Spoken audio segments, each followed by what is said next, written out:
Hello, welcome to Power Hour. Today our topic is going to be how to create a wiki using Microsoft Loop. There's a new backlinks functionality, so it makes it easier to do something that people have used kind of other Microsoft technologies for in the past. Here we go.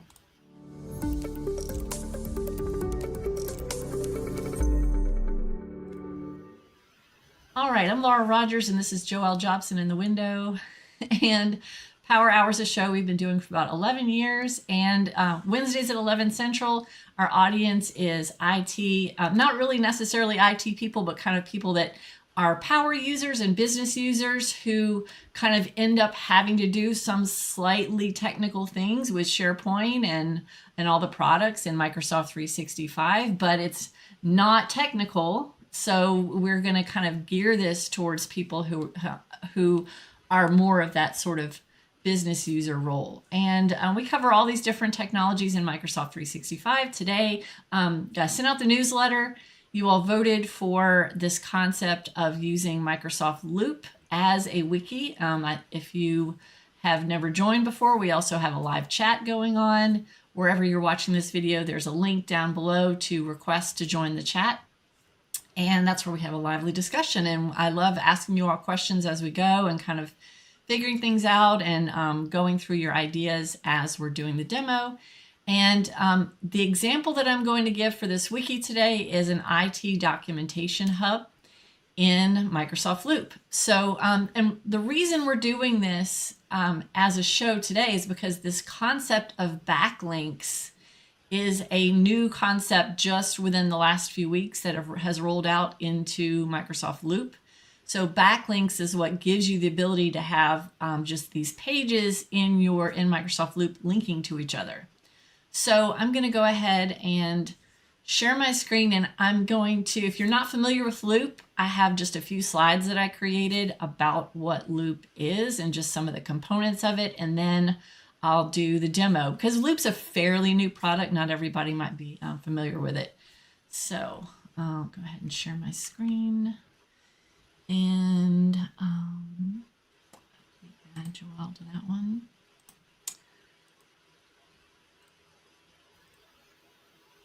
All right, so this is the Loop. That's the example that we're going to give is the IT documentation hub.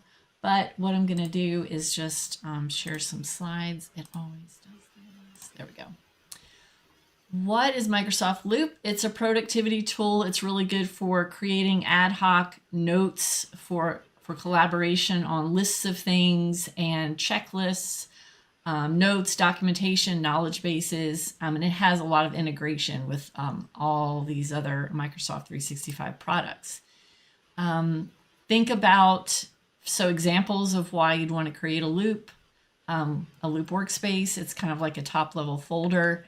Think about maybe for projects, teams, or topics. It can, within a loop workspace, so the workspace is the first thing you create. And I think we've done another Power Hour about Loop before.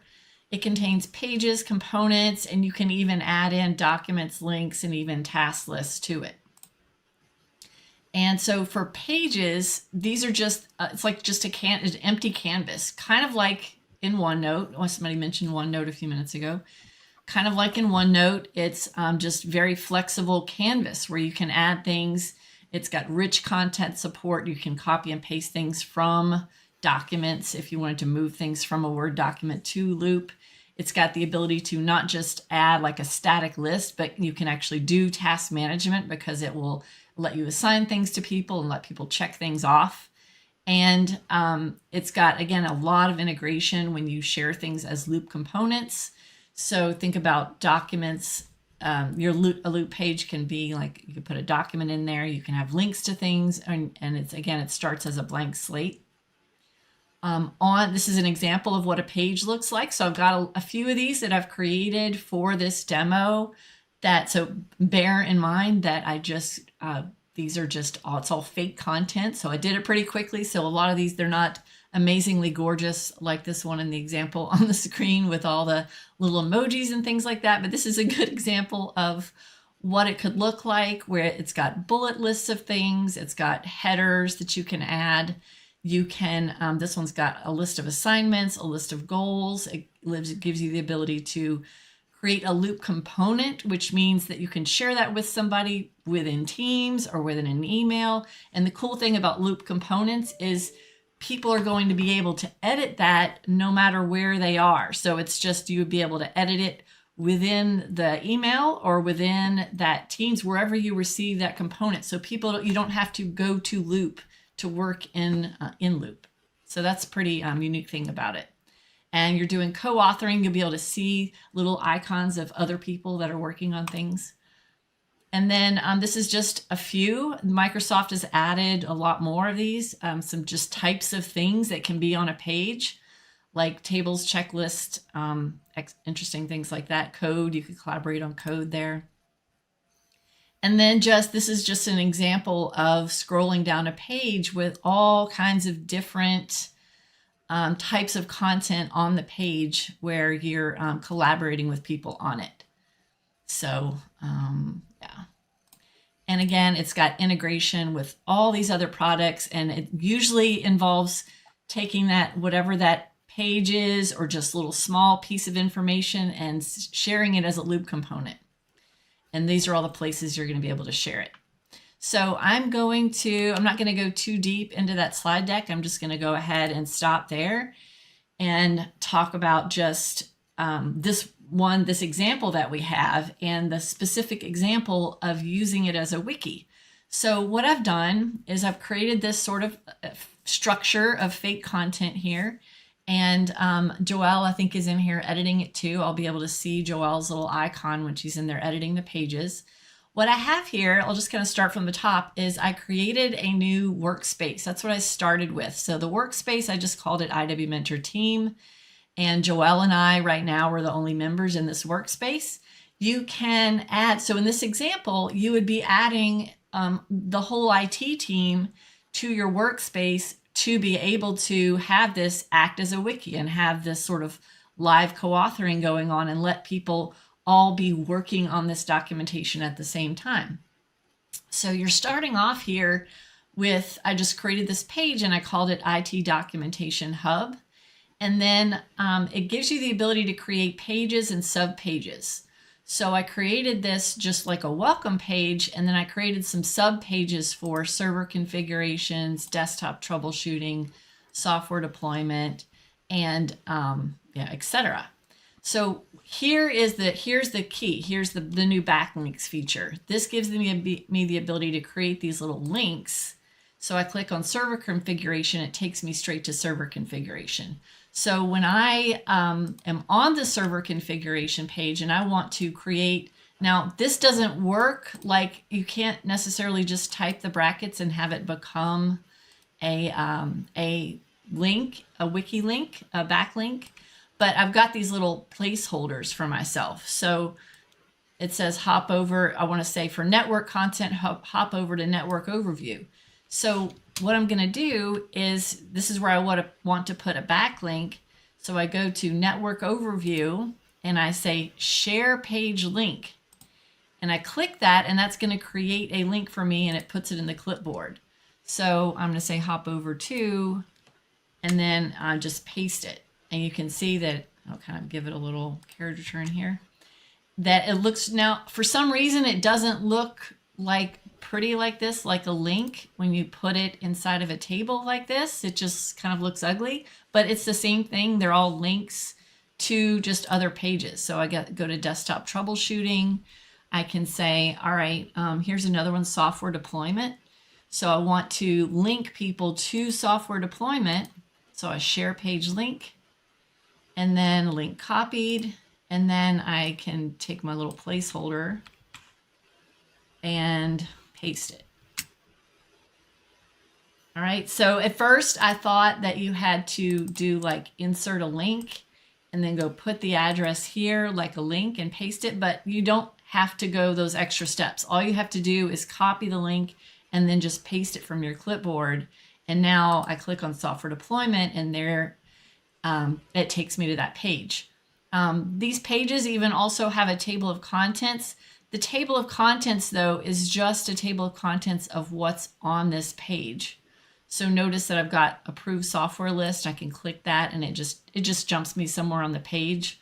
So unfortunately, the table of contents doesn't comprise everything here, but look, I can see there's Joelle working on the Wi-Fi configurations.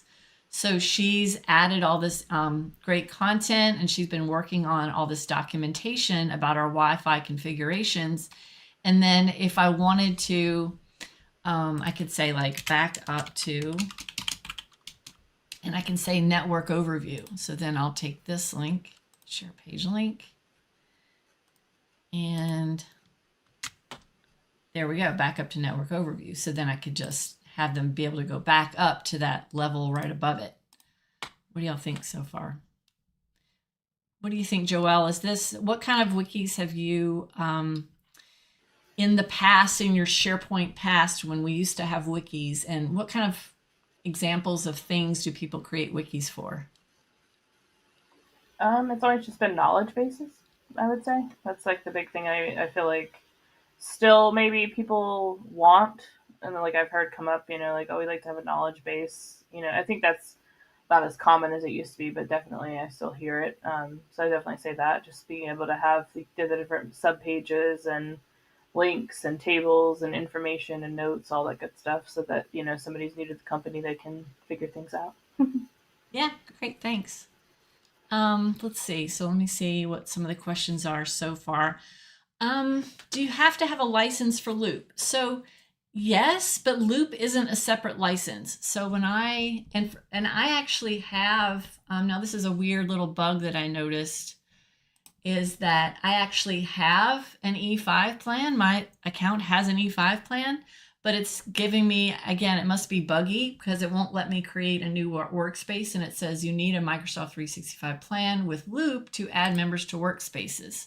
So what it does is it lists all of the plans that include Loop, and this is the plan I have. So I guess that's just a bug, but that's where you'll be able to find, I'll just take this and copy it over to our documentation in Teams.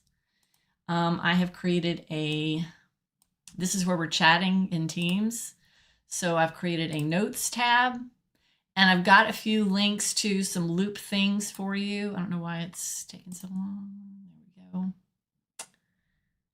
So this is, let's see, licensing. That's the licensing page I just showed you. So yeah, that's where that is. And then let's see, what was the other question? She said it deleted ours as one of the updates. Yeah, that old. What they were talking about was this wiki concept that used to be in Teams. And so Microsoft did a bunch of Teams updates, and now that's not a thing anymore. Scott says, is the table of contents automatically populated? Yes. So if I go to, say, let's see, Joelle has been working on the firewall rules here, and this is a really long page. So what I can do is I'll just insert. So it's a quick way to insert things in Loop is you can either click this little plus, or you can do a backslash. And then table of contents is just one of the things you can insert. So since she's used H2, she could use like H2 and H3 when you're formatting. See the H2 and H3 when you're formatting your text as these little headers. It's going to base this table of contents on how you formatted your headers. So if I take summary table and I take that, let's see, can I go, if I go H2, see that it moves it up, it moves it to the left. And I'll move it back to H3. I can go to inbound firewall rules. I'll move it to H2, and then it moves it. So that's kind of what controls where they show on here. And then also, let's see, you do have Copilot in here. So let's see. You also have a version history. So it has the version history of all the changes that I've been making. So I modified it, and then Joelle modified it. You can see I modified it some more. So it kind of works like version history in SharePoint, where you can see who all's been doing what, and you can even revert back. So that's one of those things where it is kind of this big free form, everybody's doing stuff and everybody's editing it potentially in your whole IT team, but you can always have that version history. And another thing that it has over here is this little AI recap. So this is Copilot, so it can do a quick recap for me. I don't know, recap your changes. So it's just kind of talking about the header changes and things like that I've been doing in here. You could also do something like ask Copilot who's been working on a certain page in here. I can say who's been working on the Wi-Fi configurations page. And so with Copilot as part of your license in Microsoft 365, that's going to give you that extra functionality of being able to ask Copilot.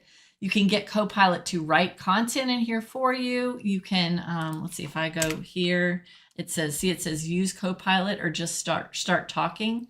So Copilot is just in here, just anywhere I want it to be on the canvas. Now I know that has nothing to do with backlinks, but I'll go ahead and since we're talking about backlinks, I'll fill out some more of these and then we'll talk kind of about how smooth that experience is of visiting the wiki when you insert a bunch of backlinks in it. So I'll just say, just each time I want to add one, I just go share page link of whatever I want to add. Now, what I found is that if I just hover over this and click paste, it pastes it as kind of this ugly link.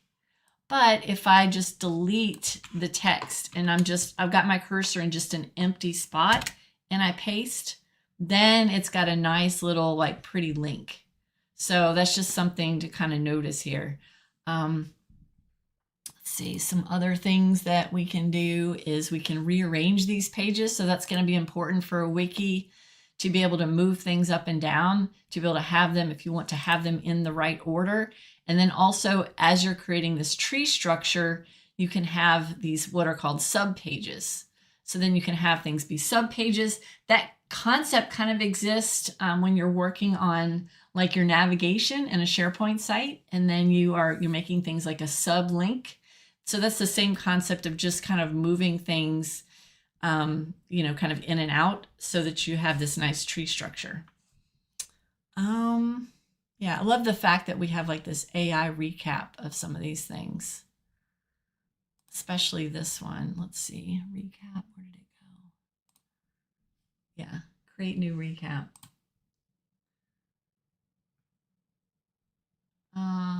Yeah, I'm not sure why. I just told it to give me a recap, so I guess I have to type it again. No, that's not helpful. Well, so what you do is you just go and find just all the spots and just kind of meticulously go through all your pages. And then each place where you want to have references to other page, you can just paste it like I mentioned, and just paste those links all throughout. So that way, when people are reading the pages, they're going to be able to just quickly, go back and forth through all the different spots in it. What other questions? So delete it first, and then put your cursor in an empty spot, and then paste it. Yeah, so then click on server configurations, and it jumps me over there. So let me see what else.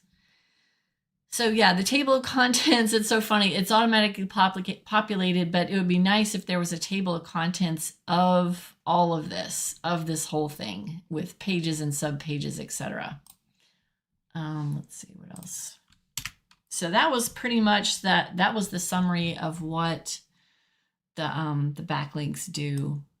And otherwise, it's just a matter of, last time we talked about Microsoft Loop and Power Hour. Microsoft has added a few new things in here. They're always adding just new things to this list. There's even a way that when you can connect these, you can connect like the tasks that you have in here to Planner, because I know what you're thinking. You're thinking, well, if I create a little list of tasks in here, then it's just stuck in Loop. And then what about other places that I'm assigning to tasks to people, like in Planner and To Do? Well, you can just link it together. So you can just say, create a planner list of tasks, and it can just be the same list, can just be in both places, and that way people can work on it from wherever they are. All right, and yeah, create new page link. So again, you could link, you could take documents that are in SharePoint and you can even link to them from here. And then when you're sharing this, if you just want to share it with someone that is not necessarily in the IT department, if you want to share just like something specific with them, like Wi-Fi configurations here, you can click share and do page link. And then when you go to the settings here, this is going to show you, okay, people and IDB Mentor. And you could say only people with existing access. So this is similar to what you're familiar with, just with sharing things in SharePoint. And then here it says can view. And so I've got this link copied, and then I can log in as a different user. I'm going to go log in as Poppy. And let's see, so we can look at what it looks like from someone who is not part of the workspace. So when I send it to someone who's not part of the workspace and they go here, it just says read only, you can view this, but it can't be changed. So now this is your ability to just let someone see this page, but they're not necessarily part of your team and they're not necessarily in the workspace. Yes, when you create a task list, Loop will create a planner for that Loop workspace. Yeah.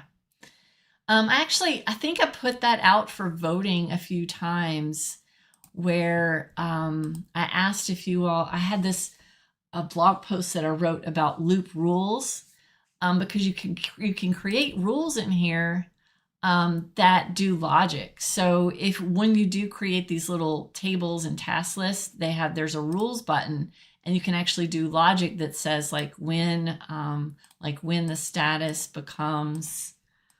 contains active, and then you can actually create a flow that will trigger. So whenever you click on one of these, it's actually going to this notify send message that's actually going to create a flow in Power Automate for you that's going to have that action in it. So that's just basically like the trigger would be in here, and then the action would be it's going to kick off a flow, and then whatever action you pick is going to run, and it's going to be in the flow. So again, you could just go edit the flow and add multiple actions. You could say I want it to send a message on a channel and send an email. And I know I wrote a blog post about that. I just don't remember if we did that in Power Hour or not. So yeah, so that's a pretty simple concept. Does anybody have any questions? Are you using Loop yet? Have you found it to be a good replacement for an old technology like the old things that we did in a wiki in Teams or in the old SharePoint wikis? Yeah. Well, yeah, since y'all are talking about the rules, I'll go ahead and just create one. Let's see, where's that one where it had like a status on it? The one that I was just on. I think it was one of the ones. Here it is. So status, I'm actually going to see, it's just text. I'm going to change it to be progress. And that way it will have, I just changed this column type just so that it will be like this official little like progress column type with like a little drop down. So then it just makes it so it's not freeform text. So I'll just say rules when progress becomes or equals completed, and then what do I want to do? I'll just say send a message in a channel. No, send an email. So when you do that and you click continue, I'm sorry, this is all black on black. It's hard. I've got like the dark mode on. So every single window that pops up, you can barely even tell it's a window. So what it's doing now, like I mentioned, it's going to create a flow in Power Automate. So now it's just these are just going to be the other services that it's asking me to authenticate to in my flow. So now this is a set up your flow, and then who do I want to send the email to? There's my admin account. No, wait, let me see. There we go. And subject, task completed.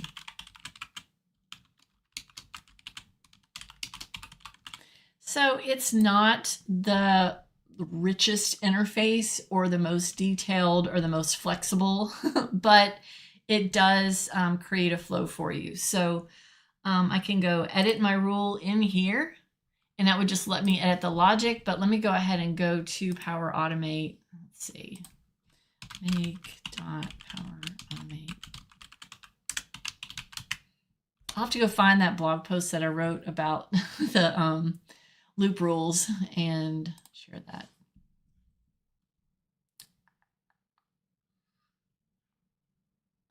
Re-authenticate, sure. I don't know if that's the one that I just created that's already asking me to re-authenticate to. Yeah.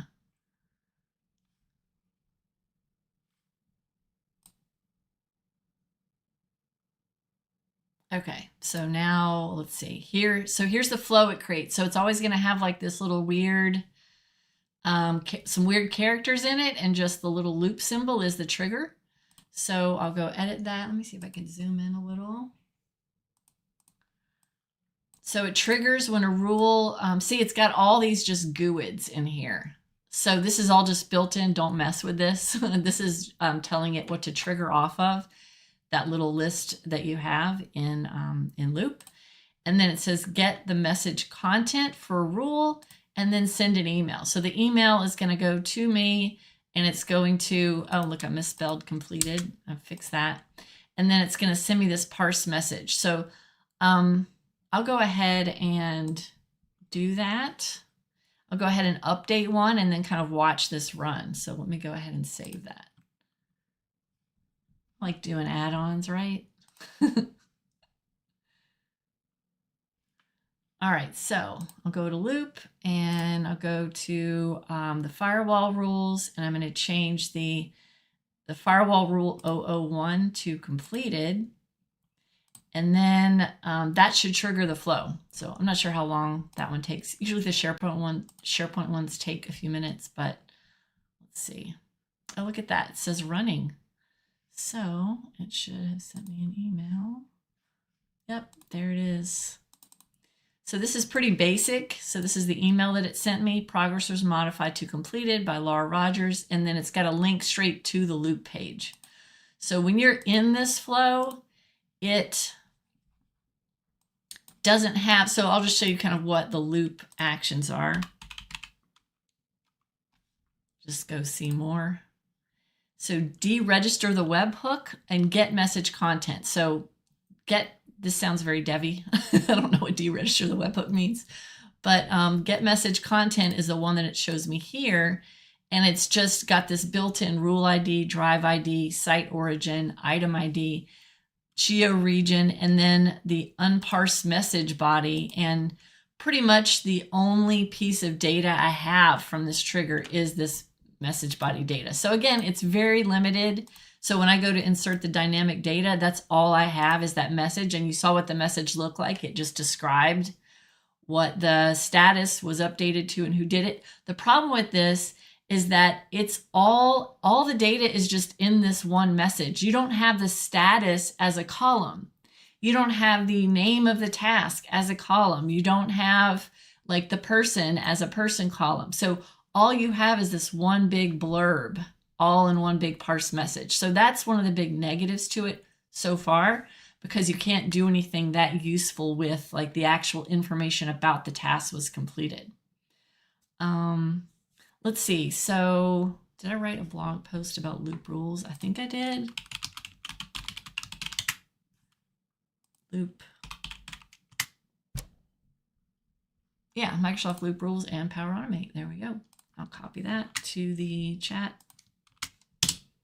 And so, yeah, it is. It's kind of a little known feature, but there's my whole step-by-step about that. And it's one of those things, like, again, I put that as for the voting for Power Hour. I put that concept in there a few times, but it just didn't seem like that was something people were interested in. So that's why we hadn't covered it yet. But now we've got it. Now we've got 2 Power Hours in one. So now we've covered it. All right. And I'll put that in the notes too. And let's see. Oops, it clicked on that.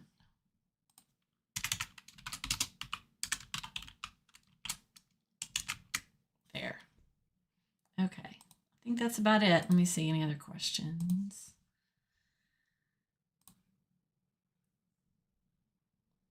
If it's been connected to Planner, can you pull some of the information from there? Yeah, Planner has a bunch of connectors.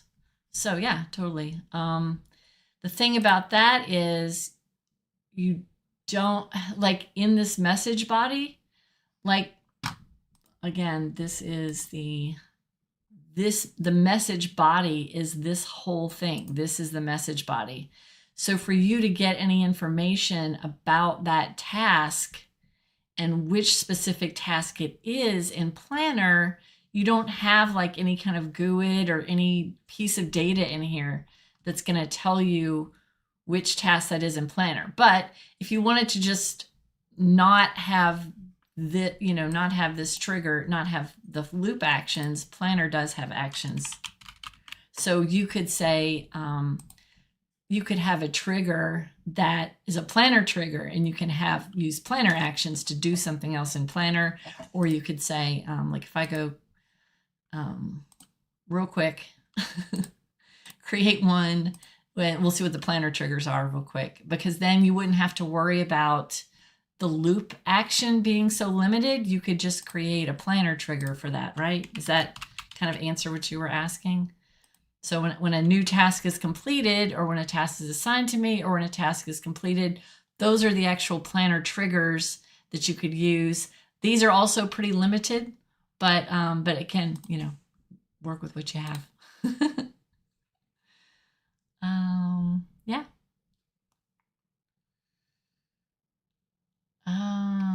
2 for 1. Yeah, that's funny. All right. Well, I'm going to go back to me and Joelle on the screen here. All right. Well, that's that kind of covers it. We covered a little bit about what Microsoft Loop is, how it can be used, some of the concepts in Loop. We have a previous Power Hour that we did, like what is Microsoft Loop? And then we deep dived into how to use backlinks to create a knowledge base or a wiki, and then how to link them all together. And then also the little bonus of how to create rules on any kind of table or task list that you create in Planner, and then trigger those rules and get an email. So thanks everybody for coming. You can go to iwmentor.com. That's where all of our training courses are. And that's where you can click schedule to see when the next Power Hour is going to be. So thanks everybody for coming. Thanks, Joelle. Bye.